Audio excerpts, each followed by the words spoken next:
গড়িয়া মোড় থেকে রিকশা কিংবা অটো করে চলে আসবে বোড়াল, আর সেখান থেকেই মাত্র 1 কিলোমিটার হাঁটা পথে চলে আসতে পারবে সতীর 51 পীঠের একটি মন্দির, এই ত্রিপুরেশ্বরী মায়ের মন্দির। সারাদিনের জন্য এই মন্দিরে তুমি সময় কাটাতে পারবে। রয়েছে ভোগের সুন্দর ব্যবস্থা।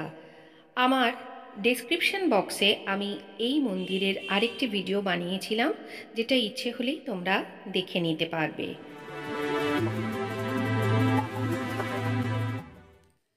মাননীয় বিধায়ক শ্রী অরূপ বিশ্বাস মহাশয় মায়ের মন্দিরটি নবরূপে সুসজ্জিত করে তুলেছেন।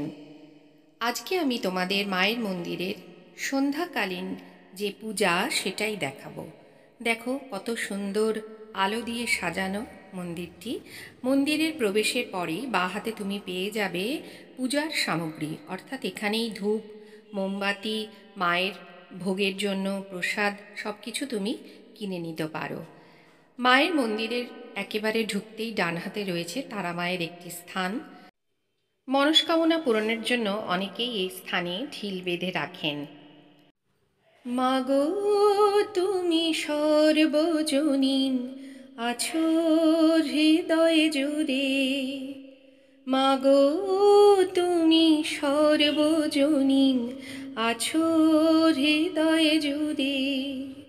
মা আমি মাদার কি ভুলি তাকি করে, মা আমি মাদার কি ভুলি তাকি করে, মাগো তুমি সর্বজনীন আছো হৃদয়ে জুড়ে।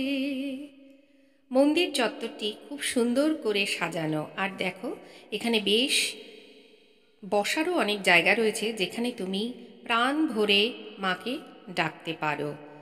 আর সন্ধেবেলায় অনেক মানুষজনই কিন্তু এখানে আসেন মায়ের পুজো দেওয়ার জন্য, আর ধূপ মোমবাতি সব জ্বালিয়ে তারা মায়ের কাছে মনস্কামনা পূর্ণ করেন। পুরোহিত থাকেন যার কাছে তুমি তোমার নাম গোত্র বলে পুজোটাও দিয়ে দিতে পারবে। মন্দিরের মধ্যে রয়েছে একটি পুষ্করিণী, আর সেটাকে খুব সুন্দর করে সাজানো। দেখো চারিদিকে কি সুন্দর দেবদারু গাছ, আর তার নিচে কিন্তু অনেক মানুষ বসে রয়েছেন, মাকে দেখছেন, সময় কাটাচ্ছেন। মন্দিরে সন্ধেবেলা খুব সুন্দর কীর্তনও হয়। আমরা সেই সময় গিয়ে কিছুক্ষণ বসে কীর্তনও শুনেছিলাম। আর দেখো এই মায়ের মোহময়ী রূপ। এখানে পূজার জন্য প্রস্তুতি চলছে, একটু পরেই এখানে পুজো শুরু হবে। ঘরে যে মা মন্দিরেতেও দেখি মোরা সেই মায়ের মুখ, মা দেবীতে ফারাক কোথায়, সব মাই যে কি দেবীর রূপ। দেখো আগে এখানে বাবার মন্দিরে পুজো হচ্ছে। মন্দিরে ঢোকার সময় তারা মায়ের মন্দিরের পাশেই রয়েছে ভোলানাথ শিবের মন্দির।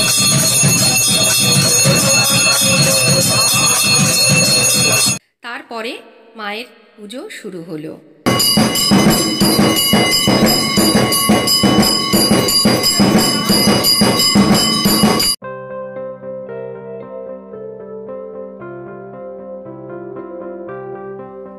মায়ের মন্দিরে ধূপ মোমবাতি এইসব দেওয়ার নিয়ম নেই, তাই যারা এগুলো জ্বালতে চাইবে তারা মন্দিরের বাইরে মাকে দেখিয়ে তারপরে একটি নির্দিষ্ট স্থানে সেটাকে রেখে দিতে হবে।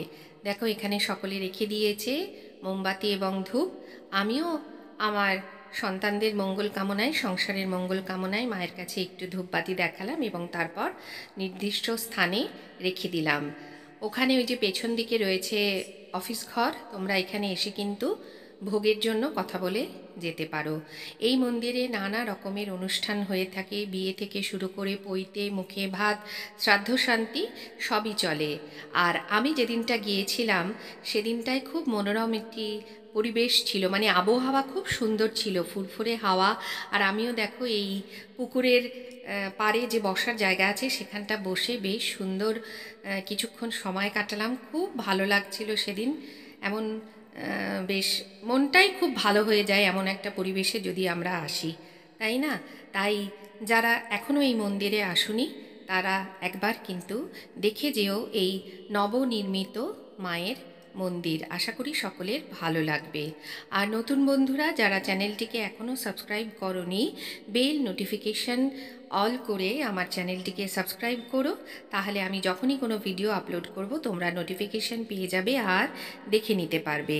আমার সব বন্ধুদের অসংখ্য ধন্যবাদ এতক্ষণ ভিডিওটি দেখার জন্য।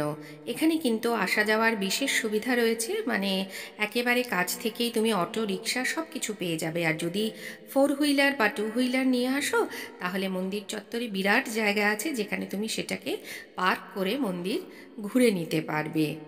ঘরে যে মা মন্দিরেতেও দেখি মোরা সে মায়েরই মুখ, মা দেবীতে ফারাক কোথায়, সব মাই যে কি দেবীর রূপ। ত্রিভুবনেও আছো মাগো, আছো মাটির ঘরে, মা আমি মাদার কি ভুলি তাকি করে, মা আমি মাদার কি ভুলি তাকি করে, মাগো তুমি সর্বজনীন আছো হৃদয়ে জুড়ে।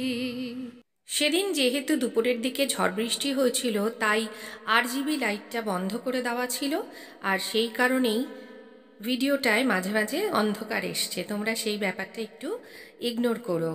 তবে সাধারণত অন্যান্য দিন এই লাইটটা থাকে, আর 7:30টার দিকে লাইটগুলো নিভিয়ে দেওয়া হয়। সকাল 6টা থেকে মন্দির খুলে আর রাত 8টা পর্যন্ত খোলা থাকে। বেলা 1টার সময় মায়ের ভোগ আরতি হয়, আর সন্ধে 7টার সময় সান্ধ্য পুজো। তাই জন্য যারা আসবে এই সময় বুঝে এসো। আজকের ভিডিওটি কেমন লাগলো অবশ্যই কিন্তু কমেন্ট বক্সে লিখে জানিও। আর কারা কারা এই মন্দির দর্শন করনি, খুব তাড়াতাড়ি এসে একটা দিন এখানে সময় কাটিয়ে যাও।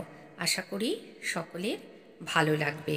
আজকে তাহলে আসি, আর দেখা হবে আবার নতুন একটি ভিডিওতে। ততক্ষণ মায়ের আশীর্বাদ সকলের ওপর বর্ষিত হোক।